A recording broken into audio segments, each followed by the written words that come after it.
囝生少，这学生也愈来愈少，真侪私立学校都爱面对转型的问题，设计符合社会需求、对学生未来就业有帮助的课程。这边的话，它叫做燕来阁。我们这边也是有一个非常宽广的场域。学生专心小解园区餐厅外口的建筑特色，为需要专业人员来到厨房。另外一个学生当咧传人客中道等。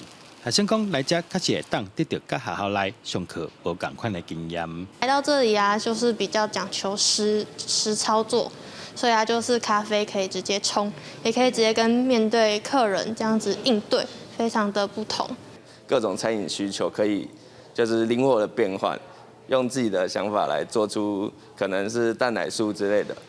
这几年少子化冲击对私立学校影响未小，有学校是透过三合合作，希望学生用早惯习工课场，对未来找头路有帮助。日本少子化的问题比我们早20年，我们台湾以后也会是这样，就是家长一定要去想清楚，你花了那么多钱、那么多时间投资你的孩子。念了这个学校那个系以后，你的就业是如何？另外一间大学是依照目前产业需求设置人工智慧相关科系，也通过教育部教学品质评鉴。